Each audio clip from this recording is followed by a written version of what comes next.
Apocalipse. Nós não vamos adentrar especificamente nesse capítulo, vamos ler, vamos falar algo sobre ele, mas a intenção hoje era termos uma espécie de resumo geral, até onde nós já conseguimos ir, e daqui por diante vamos pegando capítulo por capítulo, né, e a gente vai começar com o próprio 7. O capítulo 7 ainda está mostrando para nós a abertura dos selos, né? Ainda está nos mostrando a abertura de todos os 7 selos. Vamos pegar o 7, mas os irmãos entendam que o 6º é importante para o estudo de hoje também. Depois disto, vi quantos anjos em pé, nos 4 cantos da terra, conservando seguros os 4 ventos da terra, para que nenhum vento soprasse sobre a terra, nem sobre o mar, nem sobre árvore alguma. Vi outro anjo que subia do nascente do sol, tendo o selo do Deus vivo, e clamou em grande voz aos 4 anjos, aqueles aos quais fora dado fazer dano à terra e ao mar, dizendo: não danifiqueis nem a terra nem o mar, nem as árvores, até selarmos na fronte os servos do nosso Deus. Então ouvi o número dos que foram selados, que era 144.000, de todas as tribos dos filhos de Israel. Da tribo de Judá foram selados 12.000, da tribo de Ruben 12.000, da tribo de Gade 12.000, da tribo de Aser 12.000, da tribo de Naphtali 12.000, da tribo de Manassés 12.000, da tribo de Simeão 12.000, da tribo de Levi 12.000, da tribo de Issacar 12.000, da tribo de Zebulon 12.000, da tribo de José 12.000, da tribo de Benjamim foram selados 12.000. Depois dessas coisas vi, e eis grande multidão que ninguém podia numerar, de todas as nações e tribos, povos e línguas, em pé diante do trono, diante do Cordeiro, vestido de vestiduras brancas, com palmas nas mãos, e clamavam em grande voz, dizendo: ao nosso Deus que se assenta no trono e ao Cordeiro pertence a salvação. Todos os anjos estavam em pé, rodeando o trono, os anciãos e os 4 seres viventes, e ante o trono se prostraram sobre os rostos, e adoraram a Deus, dizendo: amém. O louvor e a glória, a sabedoria, as ações de graças e a honra e o poder e a força sejam ao nosso Deus pelos séculos dos séculos. Amém. Um dos anciãos tomou a palavra dizendo: estes que se vestem de vestiduras brancas, quem são e de onde vieram? Respondi-lhe: meu Senhor, tu o sabes. Ele então me disse: são estes os que vêm da grande tribulação, lavaram suas vestiduras e as alvejaram no sangue do Cordeiro. Razão porque se acham diante do trono de Deus e o servem de dia e de noite no santuário. E aquele que se assenta no trono estenderá sobre eles o seu tabernáculo. Jamais terão fome, nunca mais terão sede.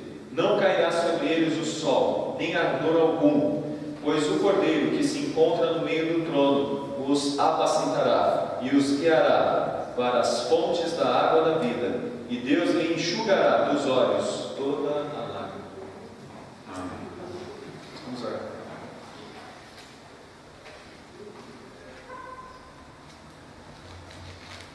Ó Deus santo e bom, nós te louvamos, te agradecemos pela tua bondade em nos trazer até a tua casa.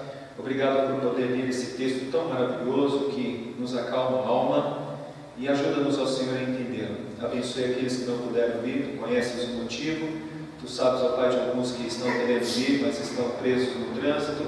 Abençoe a vida desses irmãos, que eles cheguem em segurança, tanto aqui como em suas casas.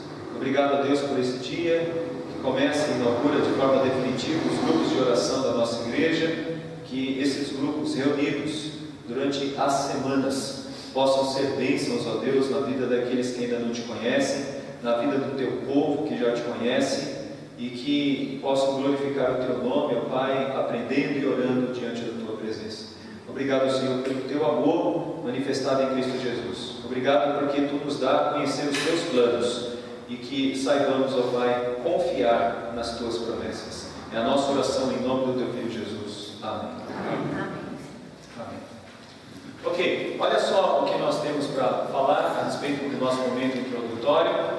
Jesus Cristo o Senhor da história. É isso que nós temos aqui para falar.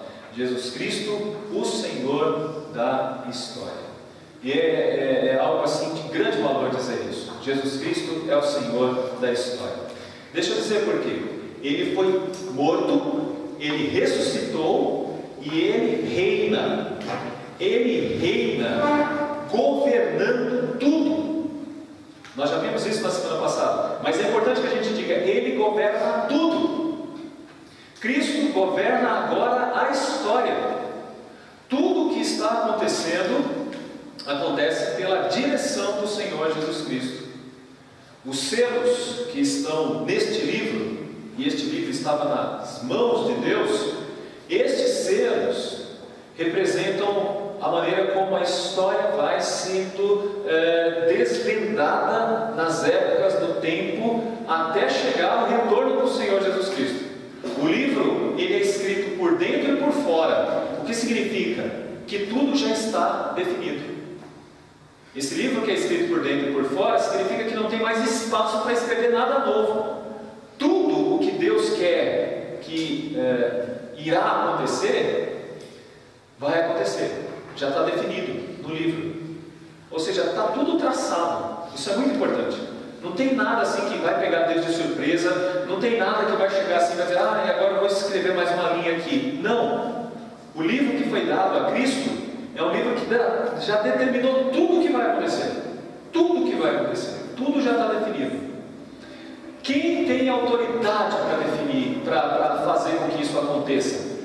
Essa autoridade vem do Senhor Jesus, que a gente vê no capítulo de número 5, quando o cordeiro entra no céu e ele toma o livro da mão daquele que estava sentado no trono, e aí ele começa, aqui no capítulo 6, a abrir os selos. Rapidamente eu vou falar o capítulo 7. O que está aqui no capítulo 7? A gente vai se ater melhor nele, mas eu vou dizer rapidamente o que tem no capítulo 7. Bom, o capítulo 7 ainda fala sobre o sexto selo.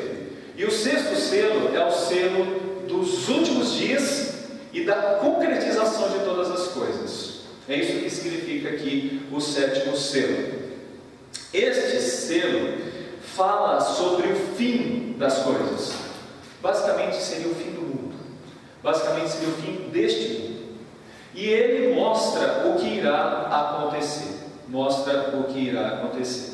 Bom, ele mostra que haverá um julgamento sobre as pessoas, versos de 12 a 17. O grande dia da ira vai chegar, verso 17 diz isso.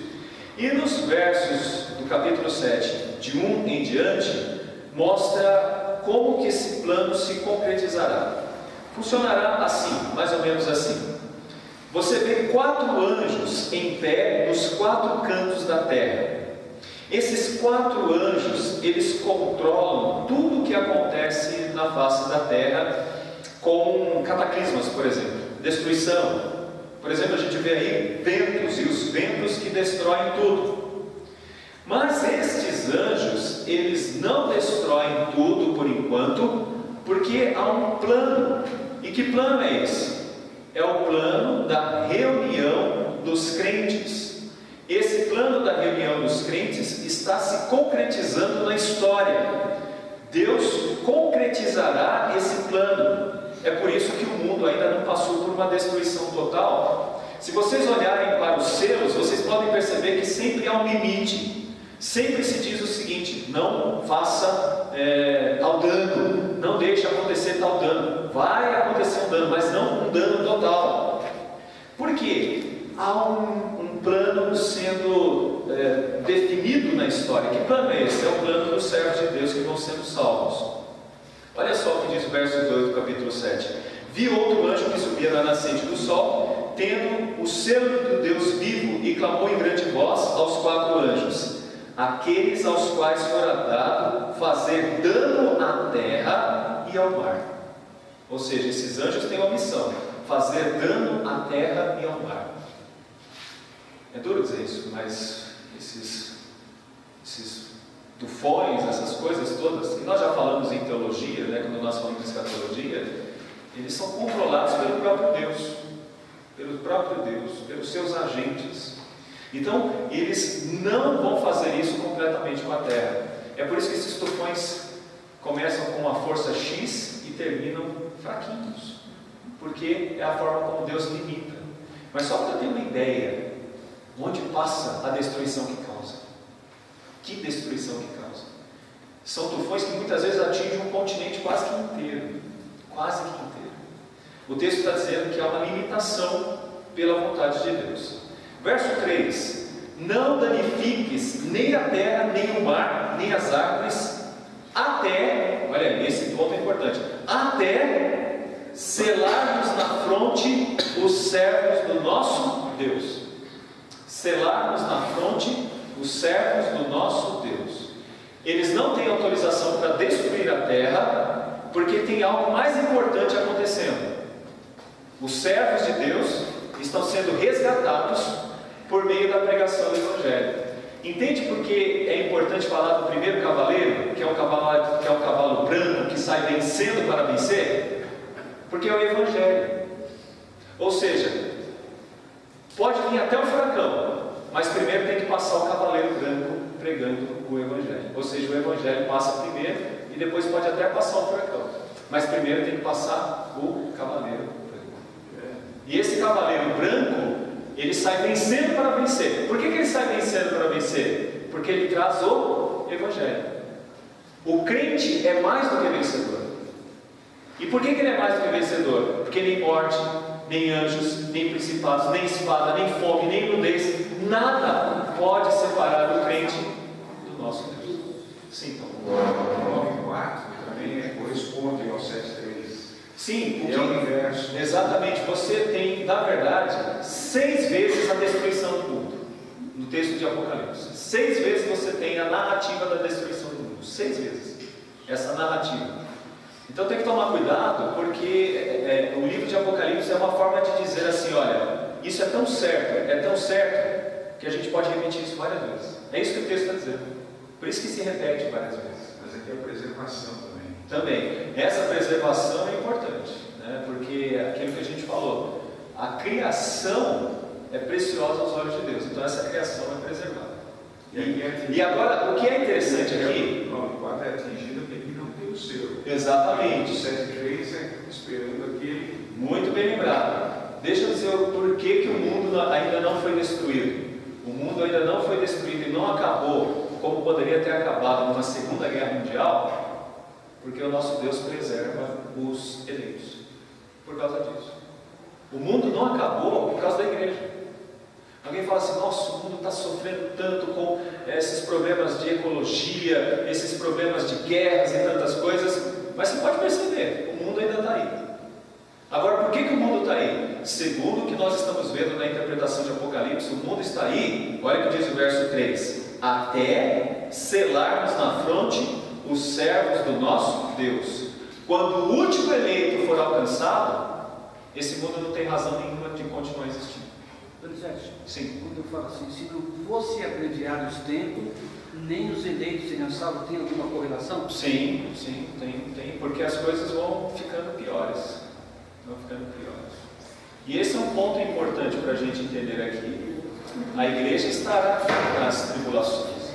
Aliás, é isso que o texto diz, né? O texto fala, olha que diz aqui à frente, deixa eu pegar aqui, verso 13, 13, 14 e diante. Um dos anciãos tomou a palavra dizendo, esses que se vestem de vestiduras brancas, quem são e de onde vieram? Respondi-lhes, meu senhor, tu o sabes. Ele então me disse, são esses os que vêm da grande tribulação. Percebe como que é a coisa? A grande tribulação, ela já existe. Desde que Cristo... O que a gente tem que entender aqui? Jesus Cristo está falando a história, está mostrando a história da subida dele até o último dia. Então, vou dizer outra coisa para vocês aqui. E não sejam pessimistas por causa disso. Mas sempre haverá guerras no mundo. E sempre haverá fome no mundo. E sempre haverá pestes no mundo. Sempre haverá. É o juízo de Deus. Esse é o juízo de Deus. E a igreja passa por isso também. Só que a igreja vence tudo isso. Não pela vitória que a igreja pode alcançar, mas pela vitória de Cristo, que dá a vitória à igreja. Porque em Cristo Jesus somos mais que vencedores. Em Cristo. Por isso que o inferno não prevalecerá sobre a igreja. Não prevalece sobre a igreja. É isso aí. Essa é a compreensão. Ainda conhece a Arma Verde, sempre a história do Antônio Murulô, que o americano jogava bomba atômica lá, para fazer os testes nucleares na década de 50. E agora, na National Geographic, apareceu a ilha inteira reverdecer. É isso aí. Então voltou a Arma Verde. Se a gente olhar à luz desse texto, você percebe que é isso mesmo, né? O homem pode até causar cataclismas, mas sempre volta. É o que está dizendo o texto, né? Agora, o que acontece? Logo depois vocês vão perceber que existem aqui expressões, por exemplo, das tribos de Israel. Você vai ver todas as tribos sendo narradas aqui, e aqui aparece o número de 144 mil. Todo mundo, tem esses 144 mil. 12 tribos de Israel. Eu vou fazer uma pincelada, como eu disse, na semana que vem nós vamos voltar para o texto, mas eu vou fazer somente uma pincelada. O que esse texto está dizendo é o seguinte: que no meio dessa grande dificuldade da tribulação e da destruição do mundo, Deus está preservando o povo dele. Deus está preservando os seus eleitos. E ele começa de onde? Ele começa de Israel para a igreja. É isso que ele está fazendo. É o povo de Israel para a igreja. Aí algumas pessoas falam assim: mas como assim, André? De Israel? Sim, Israel também está sendo salvo, igual nós estamos sendo salvos. Esses já foram, selados. Todos os que são selados. Mas por que há uma ênfase no povo judeu? Alguém vai dizer: mas o povo judeu não acreditou em Cristo, reverendo. Como não? Os discípulos eram o quê? Eram o quê? Judeus. Onde começou a igreja? No grupo de judeus. A igreja forte, ela se estruturou em Jerusalém. A igreja... Nós somos Israel. Não, mas nesse texto começa com o Israel. O Israel que começou a igreja. O que é importante para a gente ver também nesse texto é o seguinte: quem está escrevendo também é um judeu. É João. E o que ele está dizendo é o seguinte: o povo judeu também está sendo alcançado. Paulo não era judeu? Judeu. Judas, o irmão de Jesus, Tiago, Judas, judeus. Maria, judia. Quer dizer, todos esses já eram. Só que assim, se vocês compararem o número aqui, é menor do que o número que a gente tem do outro lado. Deixa eu dizer por quê. Se a gente pegar aqui, você tem 144 mil. Agora, esse número não é literal. Por favor, isso não é literal. Não interprete isso de forma literal. É um erro. Não significa isso. Significa que o número adequado a Deus. Isso é a melhor forma. É um número adequado a Deus. Deus vai salvar os eleitos dele no meio do povo judeu. Mas Deus salva todos os seus eleitos que não pertencem ao povo judeu. Esses são vistos de que forma? Aí você vai ver no 9. Depois dessas coisas, vi e eis grande multidão que ninguém podia. 144 mil dá para enumerar.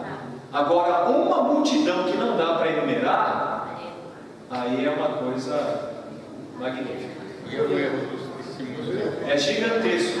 É gigantesco. Né? A salvação vem do judeu. Exatamente. Porque nós somos o Israel. Nós nos tornamos Israel de Deus, mas isso não quer dizer que o povo judeu, alguém vai dizer assim: mas o povo judeu não é salvo. Como não? Aqueles que acreditam e que acreditaram desde o passado até hoje em Cristo são salvos também. O testemunho de Jeová vai ser salvo só 144. Aqui é uma interpretação literal e uma interpretação que nós falamos que é forçada do texto. Forçada. E o texto de Apocalipse, se a gente pegar de forma literal, realmente você pode cometer graves erros. E esse é o erro que a gente não quer cometer. Porque ninguém podia numerar, Já mata charada. Você não pode numerar. Você não pode numerar. Agora, olha aí que tá. Se são 144 mil que vai estar no céu, e esses outros aqui, que é uma multidão gigantesca que ninguém pode numerar. Fica muito ruim. E ele falou para Abraão, ele estava certo. Abraão, ele falou que era umas estrelas no céu. Exatamente. Aí tem a ver com a promessa de Abraão. É tão numerosa como as estrelas dos céus e a areia do mar. Agora, olha outra coisa. E veja bem, não podia numerar de todas as nações. De todas as nações. Isso é muito importante. De todas as nações. Agora, por que nós temos que falar de todas as nações? Porque o cavalo é branco com o seu cavalo e ele tem um arco, ele sai vencendo para vencer. É eficiente. Onde o Evangelho chega e tem eleitos, ele alcança os seus eleitos. Então, em todos os lugares está chegando isso. Aí a gente tem uma grande ênfase, o GAN tem que dar ênfase nisso. Missões.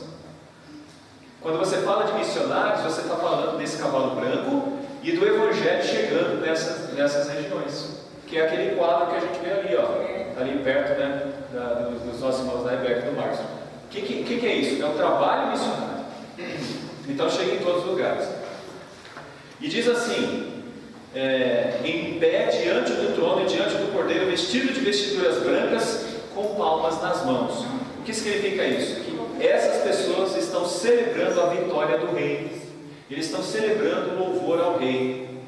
E clamavam em grande voz, dizendo: ao nosso Deus que se assenta no trono e ao Cordeiro pertence a salvação. Sabe o que significa isso aqui?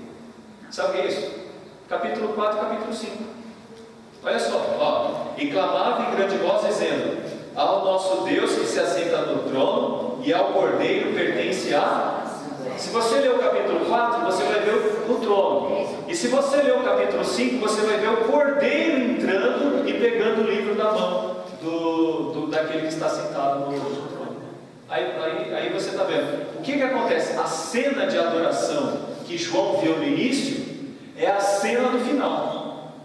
Todos nos céus louvando a Deus. E olha que é interessante, não tem problema de espaço. Você não tem esse problema de espaço.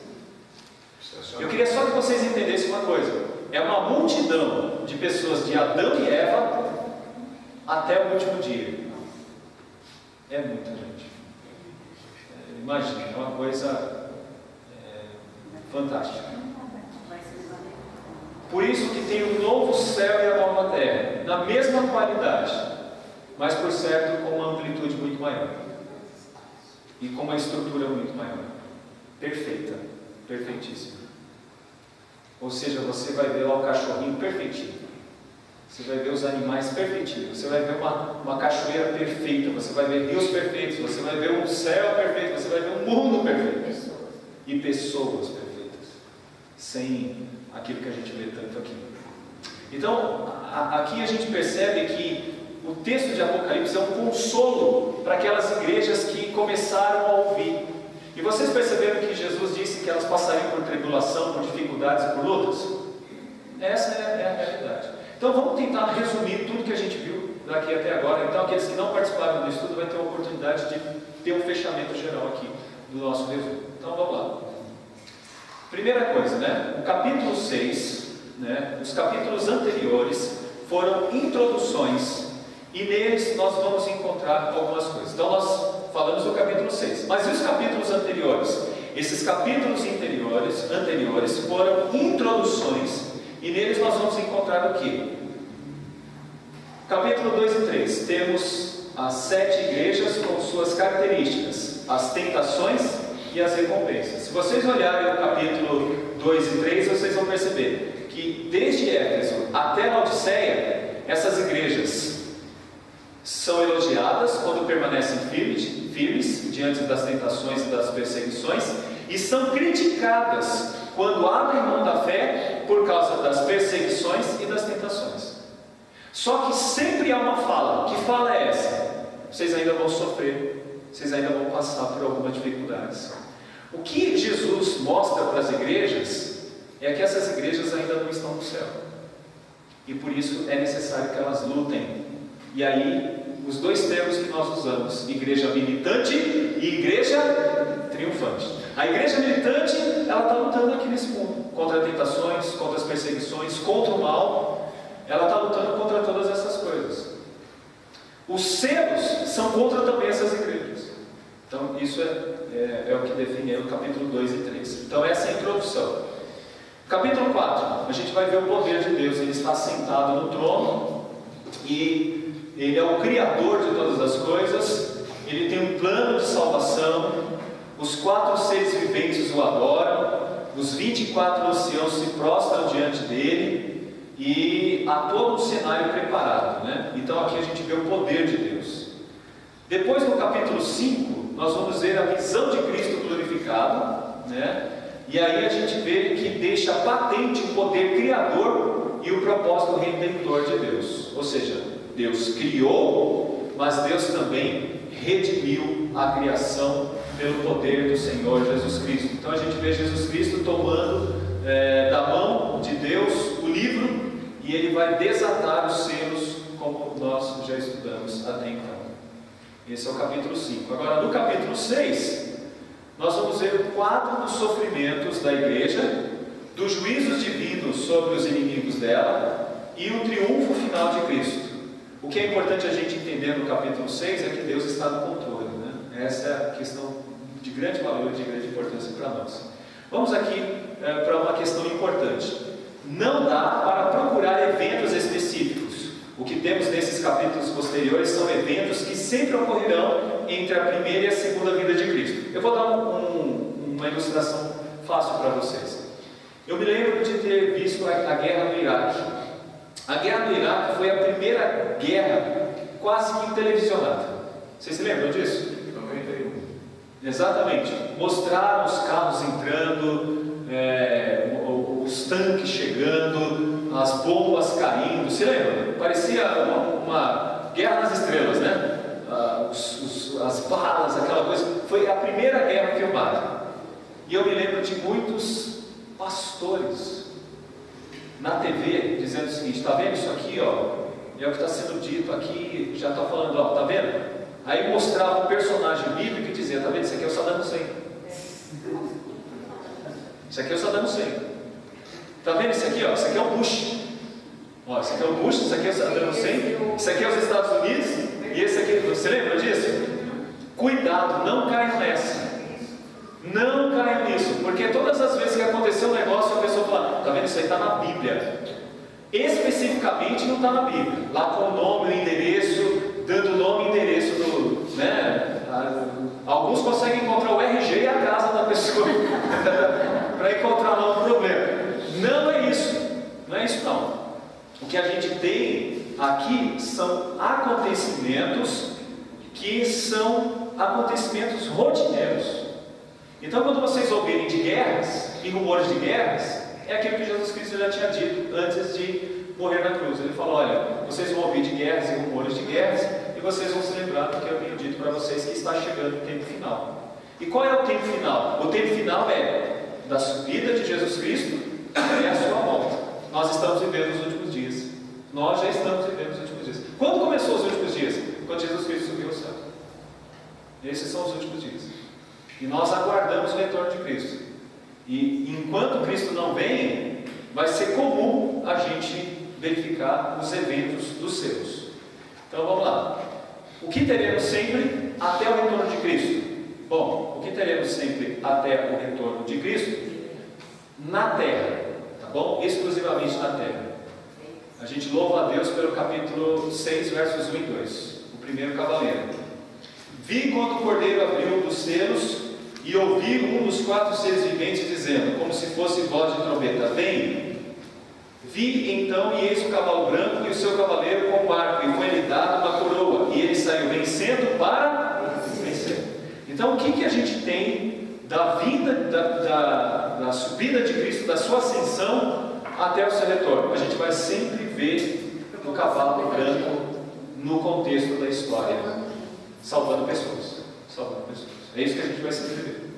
Vencendo para vencer. O Evangelho será sempre eficiente. Aí não importa o que ele vai passar, porque ele Não, vai passar. exatamente. Aí não tem problema nenhum. Se não começasse com o cavalo branco, a gente ficaria preocupado. Sim. Começa com o cavalo branco. Você entende? É aquilo que eu falo para vocês. Um crente, ele pode ter a maior das alegrias, mas a sua maior alegria sempre será o Evangelho. Nunca poderá ser outra coisa. Quando outra coisa adquire um espaço superior ao Evangelho, ou tão igual ao Evangelho, aí Calvino entra com uma expressão muito boa: o seu coração produziu um ídolo. Aquilo se tornou um ídolo. Se o Evangelho ficar em segundo plano, então seu coração já construiu um ídolo. Porque a gente deseja coisas, né? Exatamente. Aí que está, o seu coração se secularizou. Você está preocupado somente com esse mundo. E isso que não pode acontecer. E é aquilo que a gente fala. Não casou ainda? Então toma cuidado para você não transformar casamento num ídolo. Não teve filhos ainda? Então toma cuidado para não colocar filhos como ídolo. Ah, não comprei tal coisa na minha vida. Toma cuidado, porque você talvez esteja colocando essas coisas como ídolo. A coisa mais importante que você tem na vida é o Evangelho. É o Evangelho. Tá bom? Sim. O crente pode não ser, pode passar por essas tribulações, pode até morrer. Só que a alma está salva, né? Percebeu? Porque o crente é mais do que. Porque o crente é mais do que vencedor em Cristo Jesus. Né? Ele sabe que Cristo é a sua vitória. Né? E aí você vai para o texto de 1 Coríntios 15 e você vai ver: tragada foi a morte pela vitória. Onde está a morte do aguilhão? Né? O aguilhão da morte é o pecado, mas a força do pecado, essa não existe mais, porque é por causa de Cristo. Onde está a morte, a tua vitória? Então esse seria um ponto maravilhoso para a gente entender. O que eu estou mostrando para vocês? Da primeira, da ascensão de Cristo até o retorno, sempre haverá o cavalo branco. Sempre haverá o cavalo branco. Segunda coisa, sempre haverá guerras. 3 e 4. Quando abri o segundo selo, ouvi o segundo ser vivente dizendo: vem. E saiu outro cavalo vermelho e o seu cavaleiro. Foi-lhe dado tirar a paz da terra, para que os homens se matassem uns aos outros, como lhe foi dada uma grande espada. Vocês percebem como as pessoas, não é? Gente, nós vimos aí recentemente uma briga no posto de gasolina por causa de um banheiro. Por causa de um banheiro. E matou por causa disso. Matou 2. A gente vê coisas que a gente fala assim: poxa, por que as pessoas se matam assim? Mas é simples. No dia desses eu estava com a minha filha numa fila de metrô para pegar o ticket, e um outro chegou, entrou na frente e falou: estou atrasado, preciso pegar agora. O outro falou assim. A outro usou uma expressão interessante, né? Você é folgado. Aí ele falou: sou mesmo, você vai encarar?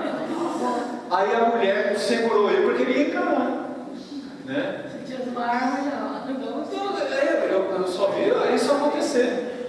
Eu peguei Elisa saindo ali porque eu falei: olha, o que vai acontecer aqui? Mas por causa de um ticket. É isso que a gente vê aqui. E é isso que a gente vê constantemente no mundo: guerras, rumores de guerras e mais guerras, né? Se você olhar na Síria, por que está tendo aquela guerra? Se você olhar, por exemplo, árabes e judeus, por que está tendo aquela guerra? Por que existe ISIS? Você vai ver, a resposta é só uma. Eu vou dizer bem resumidamente: o amor ao dinheiro, aos prazeres, é a raiz de todos os males. Cobiça. Por isso que um quer tirar a vida do outro. Quer tirar a vida do outro. E depois, nos estudos de domingo, eu vou começar a falar um pouquinho mais sobre isso daqui, sobre a nossa responsabilidade com esses selos. A gente vai ver isso nos domingos, nos nossos momentos de devocionais. Então esse é um outro ponto que vai acontecer. Agora, o outro ponto que vai acontecer também: fome. Fome. Olha só, quando abriu aí o verso 5 e o 6, né? Quando abriu o terceiro selo, ouvi o terceiro selo vivente dizendo: vem. Então vi e eis um cavalo preto e o seu cavaleiro com uma balança na mão. E ouvi como uma voz no meio dos 4 seres viventes dizendo: uma medida de trigo por 1 denário, 3 medidas de cevada por 1 denário, e não danifiques o azeite e o vinho. Nós já falamos isso aqui na semana passada, mas só para repetir, para quem não veio, o que significa isso? Significa fome e significa também que há exploração. Fome e exploração. Alguém ganha com a fome. Alguém ganha com a fome. Fome e exploração. E aí a gente vê uma situação como essa, né? Eu gostaria que tivesse aqui algumas crianças, porque geralmente você pega uma criança e diz assim: pai, quer se me dar? Pai, não gosta disso não, né? De vez em quando eu tenho que chegar para a Estezinha e falar assim: filha, não fala isso. Ela fala assim: o que tem? Hoje tem isso? Tem.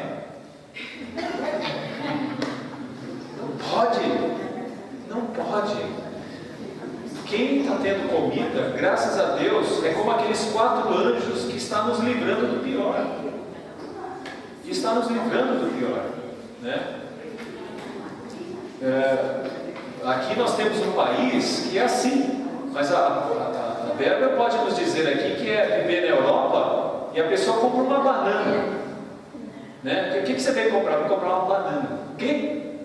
Se alguém chegar hoje numa quitanda e falar assim: não, eu só quero uma banana, você vai ser o quê? Né? Só quero uma banana. Não é, Nilo? Não é lá na Europa? Só quero uma banana. Não, é um negócio drástico.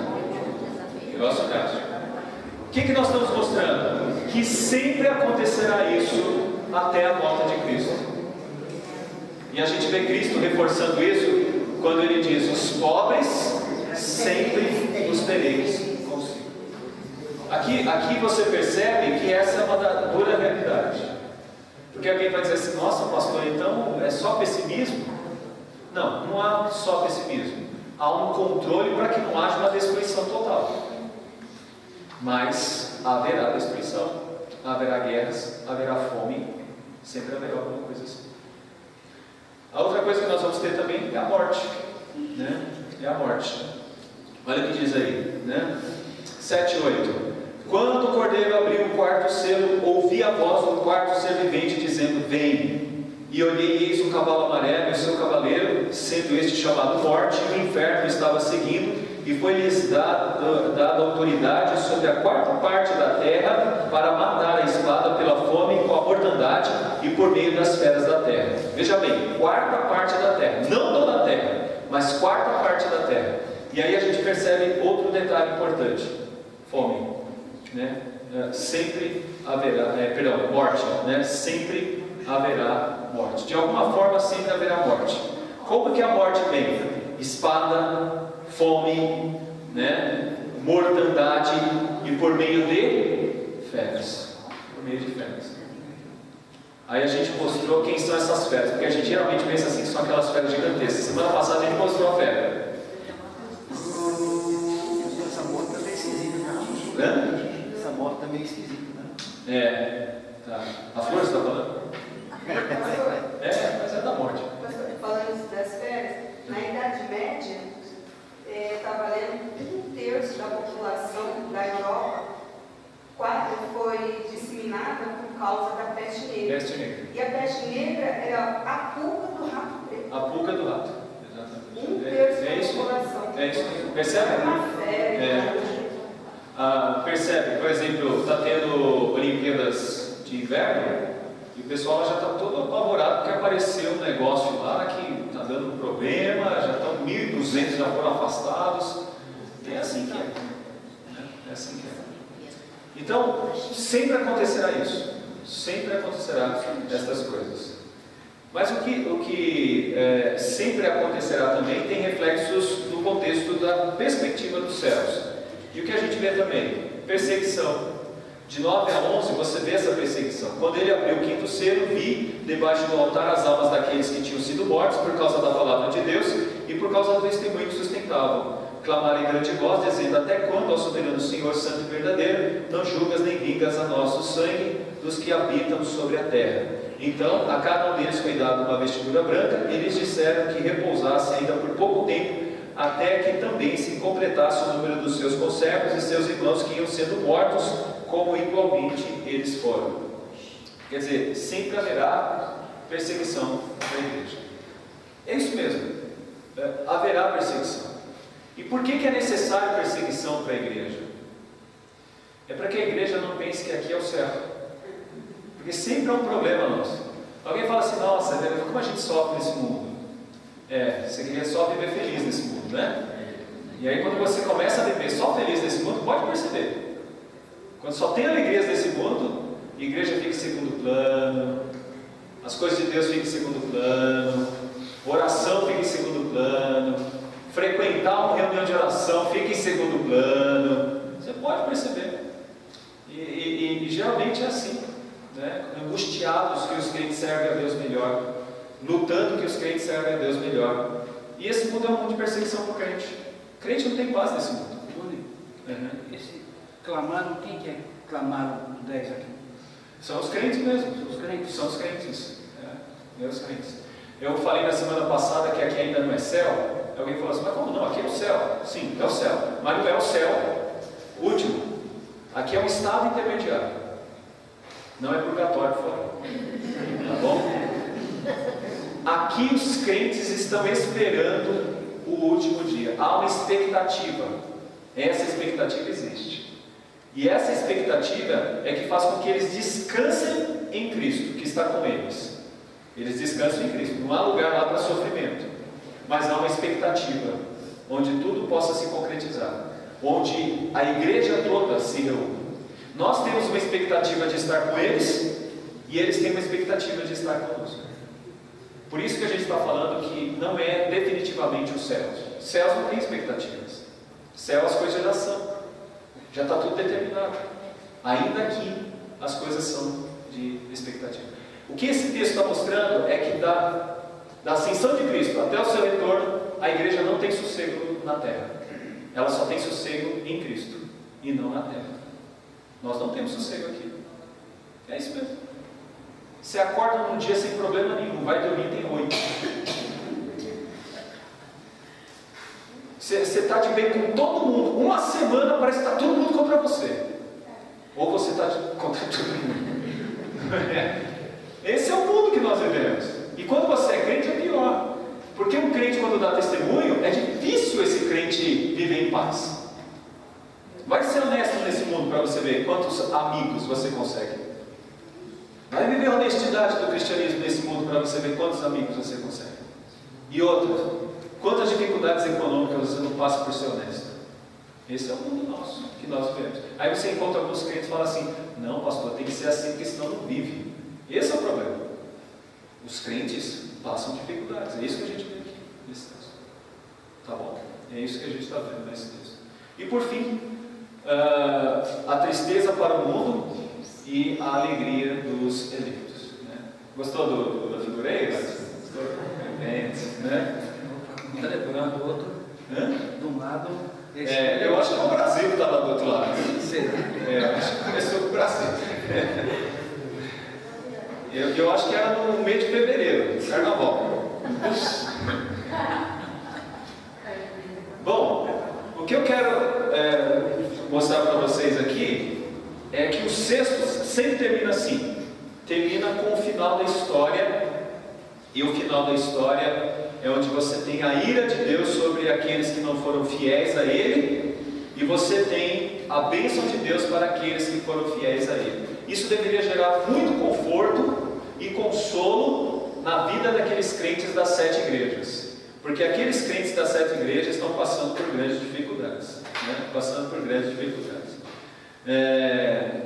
Olha só o verso 10 do capítulo 2. Alguém lê ele para mim, verso 10 do capítulo 2. Verso 10. Não temas as coisas que tens de sofrer. Eis que o diabo está a lançar em prisão algum dentre vós, para ser posto à prova, e tereis tribulações de 10 dias. Ser fiel até a morte, e dar-te-ei a coroa da vida. Isso é o que nós sofremos. Nós sofremos esse tipo de perseguição. A igreja de Esmina é a nossa igreja. Nós passamos por essas dificuldades. Ser um crente fiel implica em estar disposto a enfrentar essas coisas. Isso é muito bom na hora que alguém faz classe de catecúmenos, para que ninguém seja iludido. Você não está entrando num passeio, você está entrando numa guerra. E numa guerra você tem que estar preparado para o pior. Então, o que vai acontecer é isso, mas os crentes têm o consolo de saber que mesmo na morte são vencedores, né? Mesmo que passem por enfermidades são vencedores. Nós não estamos pedindo nada disso, não estamos pedindo perseguição, não estamos pedindo morte, não estamos pedindo nada disso. Mas se Deus quiser dar, Ele é o Senhor da história, e se Ele quiser dar, a gente vai ter que passar, não tem jeito, não tem jeito. Se Ele quiser dar, Deus vai dar força também, porque Ele vai dar condições para a gente vencer, né? Vai dar condições para a gente vencer isso. Até, né, onde está o consolo, no início e no meio e no fim, tá bom? O consolo da história dirigida por Cristo está no início, no meio e no fim. No início, porque Cristo venceu, Ele sobe aos céus vencedor, é o que está lá no capítulo 5. Leia o capítulo 5, você vai ver isso, né? Olha lá o capítulo 5, você vai enxergar isso, ó.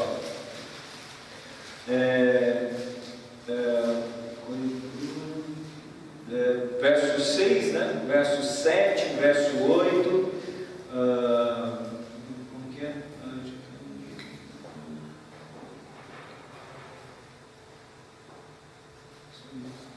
Sim, verso 5, verso 5.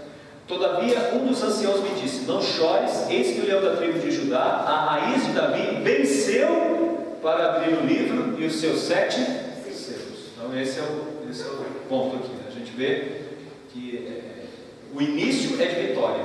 E o meio? O meio, vamos dizer que é o que nós estamos vivendo hoje. O meio também é de vitórias. Porque a gente lembra do próprio Senhor Jesus Cristo diz: no mundo tereis aflições, mas tende bom ânimo, eu venci. Então hoje, nas nossas lutas e aflições, na nossa tribulação, nós temos o consolo de saber que a vitória de Cristo nos assiste. Então isso é muito importante para nós hoje, né? Reverendo, eu estou passando por uma crise econômica tão grande, tão complicada. Então você tem que ter confiança. Eu estou passando por uma crise conjugal tão complicada, você tem que ter confiança. Eu estou passando por um problema. Não desista, não se desanime, não se apequene, porque o seu Senhor, que domina a história, Ele está conduzindo a sua história. E é nas suas lutas que você prova o quanto você o ama. É nas suas lutas que você prova o quanto você é fiel a Ele. Quando nada parece estar dando certo, é aí que você tem que ser fiel. Ele fala assim: eu posso mudar. Alguns mudam. Fala assim: do que adianta estar servindo a Deus? Do que adianta? O texto de Hebreus fala isso. Alguns se voltaram para o judaísmo de novo. E alguns se largam mesmo. Do que adianta? Depois que eu sigo a Jesus, as coisas estão dando errado. Jesus não está prometendo nada de bom para a gente aqui. Ele está prometendo que vai nos amparar, mas que a gente vai passar pelas mesmas dificuldades também. Aí você fala assim: pastor, mas a minha vida hoje está tão boa. E aí certa vez eu chamei alguém e falei assim: e a vida de casado? Sempre foi fácil. Eu falei: que bom, que bom. Se bem que eu acho que não é tão assim, mas a pessoa fala: nunca tive problema. Que nada. Coloca 2 seres humanos juntos, você vai ver o grande problema que vai dar. E o amor é que faz até eles, né, brigar mais muitas vezes. Porque a pessoa ama tanto, fica com ciúmes, né? Aí ama tanto, larga. Aí ama de novo, larga e solta, Então a gente tem que tomar cuidado com essas coisas, porque geralmente são ídolos. Agora, ponto que a gente tem que colocar aqui: vi quando o cordeiro abriu um dos 7 selos e vi um dos 4 selos vem dizendo, como se fosse voz de trovão: vem. Vi, eis o cavalo branco, seu cavaleiro, com o arco, e foi-lhe dado uma coroa, e ele saiu vencendo para vencer. É isso que faz um crente feliz. O que faz um crente feliz é o Evangelho. Só há beleza nas coisas deste mundo quando a gente olha para o Evangelho, porque a gente sabe que vai ser tudo recuperado. Mas sem o Evangelho, você nunca vai conseguir olhar para esse mundo com a beleza que ele realmente deve ter. Então, esse é o começo, né? Esse de fato é o começo. O meio e o fim, né? Nós podemos dizer isso, dizendo: não danifiques nem a terra, nem o mar, nem as árvores, até selarmos na fronte os servos do nosso Deus. Ou seja, o mundo continua sendo o mundo como é, com plantas, com árvores, com mar, com água, com tudo, porque há um ponto importante: Deus está controlando o resgate dos seus eleitos enquanto a história continua caminhando. Deus está controlando. Então esse é o meio. O meio é: Deus está controlando a história e resgatando os seus eleitos enquanto o mundo não acaba. Ele está fazendo isso hoje. É isso mesmo. Você fala assim: eu vou pregar o Evangelho. Prega mesmo. Aí eu vou falar para o meu amigo: fala mesmo, porque esse é o nosso objetivo hoje, pregar o Evangelho. É esse o nosso objetivo. O objetivo principal da igreja é pregar o Evangelho. Ontem nós tivemos aqui na GS e eu falei isso à noite. Falei assim: toma cuidado se você se torna somente um teólogo. Sabe, aquele cara que fica nos livros e fala assim: eu sou estudioso, eu estudo, sou doutor. Não é o doutorado, não é o título, é a ação de evangelizar que faz o crente. É estar na luta, é pregar o Evangelho e viver o Evangelho. Não adianta dizer que é doutor e nunca evangelizou ninguém. E Deus vai nos cobrar isso, porque essa é a missão da igreja hoje. É isso que a igreja deve fazer hoje, né? A gente tem excelentes oportunidades hoje de fazer isso, em vários lugares, né? Inclusive no mundo virtual também. Bom, olha só o que é importante nesse texto. O importante nesse texto é a expressão selados. Olha o que diz aí. Verso de número 2: vi outro anjo que subia do nascente do sol, tendo o selo do Deus vivo, e clamou em grande voz aos 4 anjos, aqueles aos quais foram dados fazer dano à terra e ao mar, dizendo: não danifiques a terra, nem o mar, nem as árvores, até selarmos na fronte os servos do nosso Deus. Então vamos entender selar? Olha ali, ó. Está vendo ali o selar? É nesse sentido aqui, ó. O que é o selar? Significa que você está destinando com segurança uma determinada coisa. Ali tem uma carta, tem o selo, e com aquele selo nós temos o valor da carta. É o selo que nos foi dado. Onde a gente vê esse selo? Efésios 1, 13 e 14. Vamos ler juntos? A fim de sermos para o louvor da sua glória, nós diante de vão esperamos em Cristo, em quem também vós, depois que ouvistes a palavra da verdade, o Evangelho da nossa salvação, tendo nele também crido, fostes selados com o Espírito Santo da promessa, ou Santo Espírito da promessa. Olha só, entendeu? Fostes selados. O que é esse processo de selamento? É a ação do Espírito Santo dizendo assim: põe, esse é meu, põe, esse é meu. Mas tem um outro problema no texto, mais adiante. Aqueles que não têm esse selo, receberam uma marca. Meia, meia, meia. Só existem 2 tipos de selo: ou do Espírito Santo, ou da besta. Aqueles que não têm esse selo, têm o selo da besta. Mas é invisível, né, pastor? Ah, claro, né? Não, pastor. Agora tem um chip, não sei o quê. Não tem. Falando sobre isso. Não tem isso. A melhor forma de você perceber que alguém é da besta é quando alguém é somente homem. 666 é uma forma de demonstrar que nunca chegaria na perfeição. Perfeição no texto de Apocalipse é 7. 666 é uma dízima periódica. Você nunca consegue chegar no 7. 666. Você nunca consegue. Agora o 7 é perfeito. Esse é o número do crente. O crente é perfeito. Não por causa da perfeição dele, mas da perfeição em Cristo dele. Então isso é importante, porque como que você conhece alguém que tem a marca de Cristo? Ele anda conforme Cristo. Como que você conhece alguém que tem a marca da besta? Ele não anda conforme Cristo. Essa é a marca. Essa marca está na mão e está na mente. Por que na mão? A mão é o principal elemento para você fazer coisa errada. A mão é ação. É ação. A mão é a principal coisa que você fazer cuidado. Você falou da árvore, né? Da árvore. Exatamente. Você pode usar todos os outros sentidos, quer dizer, usar os outros órgãos, mas a mão é uma das formas. Agora, a mão só se movimenta por causa da mente. Por isso, na fronte e na mão. Agora, o crente não. O crente ele tem um coração transformado, selado, e é diferente. Aplicação, encerrando assim o estudo de hoje. Algumas aplicações. Primeiro, os tempos que ainda temos para viver sempre apresentarão dificuldades: morte, guerra, fome, não fome e enfermidades. Então isso é importante para a gente entender. Essa é a primeira aplicação. Sempre será assim. Então quando você vê uma guerra, um negócio assim, fala, será que eu tenho? Não. Sempre haverá. Sempre haverá até o retorno de Cristo. Mas está tendo ali um problema de cataclisma lá. Né? Quando chega na casa da gente, a gente fica mais afetado ainda. Mas sempre entenda o seguinte: não nos foi prometido algo diferente. Não nos foi prometido algo diferente. Nós estamos realmente vivendo esses dias, que são os últimos dias, desde a ascensão de Cristo até os últimos momentos. Então, entenda isso. Entenda isso. Durante o domingo eu vou dizer como a gente age perante isso, porque dá uma impressão só de desânimo. Mas aí eu vou mostrar para vocês o papel do crente no meio disso tudo. E aí vocês vão perceber como que deve ser diferente. Mas isso a gente deixa para outro momento. Outra coisa, nosso mundo sempre será hostil ao Evangelho. Vocês podem perceber que sempre haverá perseguição contra o Evangelho. Sempre haverá perseguição contra o Evangelho. Não é fácil ser crente. Quando alguém me diz assim, é fácil ser crente na escola, na faculdade, onde trabalha, eu desconfio muito desse crente. Não, para mim está sendo super fácil lá ser crente. Está super simples ser crente. Não é fácil. Na igreja não é fácil. Imagina lá fora. Ser fácil na igreja já é difícil.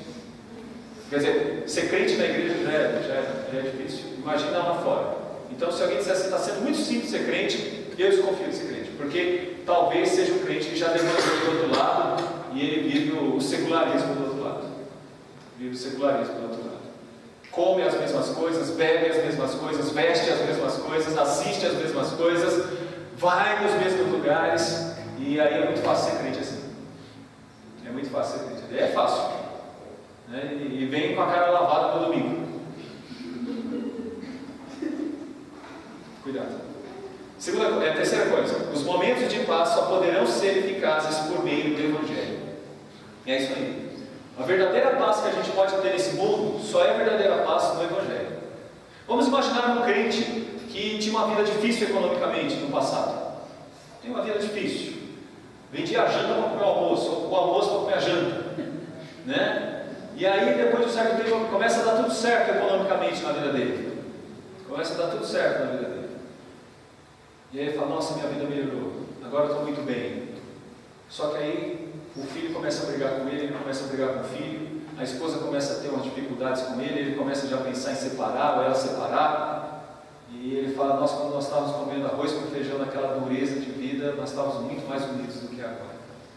Muito mais unidos do que agora. Então a gente tem que entender que momentos eficazes só quando a gente tem realmente o Evangelho. Porque quando tudo está bem, a gente não tem o Evangelho, não está bem. Não está bem. Agora nós temos de tudo, mas não tem o culto doméstico.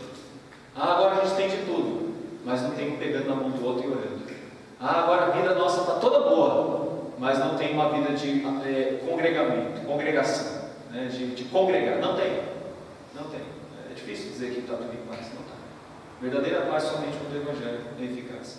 Outro ponto também, nós temos o maior consolo, o Evangelho. E esse é o ponto mais importante para nós. O maior consolo, por favor, não está na conta bancária. O maior consolo não está no seu casamento. Se você achar que o seu casamento é consolo, que seu filho é consolo, que se você achar, toma cuidado, você está perdendo um pouco a noção. O seu filho é para que você lute por ele. E lutar significa que você vai ser feliz com ele, mas você pode ter tristezas também com ele. Mas você tem que lutar para ter mais alegrias com ele, mas é uma luta. E com a esposa também da mesma forma, é luta. E é luta com o marido. E o verdadeiro consolo que você pode ter na vida é o Evangelho. Nossa maior missão é pregar o Evangelho. Por isso que o cavalo branco representa muito para nós aqui. Sempre lembre-se desse cavalo. Porque a nossa missão importante é pregar o Evangelho. Se seu marido não é crente, você tem que ser muito crente. no seu trabalho não são crentes, você tem que ser muito crente lá. Porque a sua maior missão é ser luz ali, é levar o Evangelho. E o ponto fundamental, Jesus voltará. É isso que a gente vai ver aqui no texto. E olha que bonito que é, né? O ancião pergunta, verso 13 do capítulo 7. Um dos anciãos tomou a palavra dizendo: este que se veste com vestiduras brancas, quem são e de onde vieram? Respondi-lhe: meu Senhor, tu sabes. Ele então me disse: são estes os que vêm da grande tribulação, lavaram suas vestiduras e alvejaram no sangue do Cordeiro. Razão porque se acham diante do trono de Deus e o servem de dia e de noite no seu santuário, e aquele que se assenta no trono estenderá sobre eles o seu tabernáculo. É por isso que Jesus é Emanuel, Deus conosco. Hoje a gente já sente alegria porque Jesus está conosco, mas lá nós sentiremos alegria plena porque o tabernáculo estará juntamente conosco, o próprio Senhor Jesus Cristo. Então Jesus voltará. E o último ponto, aguardamos um dia, um futuro glorioso, e a gente continua lendo, dizendo assim, verso 16, vamos ler juntos, meus irmãos, 16, 17, vamos ler juntos. Jamais terão fome, nunca mais terão sede, não cairá sobre eles o sol, nem a lua alguma, pois o Cordeiro que se encontra no meio do trono os apacentará e os guiará para as fontes da água da vida, e Deus lhes enxugará os olhos toda a lágrima. Esse é o momento glorioso que nos aguarda. Que Deus abençoe e que sejamos fortalecidos por essa palavra, meus irmãos. Amém.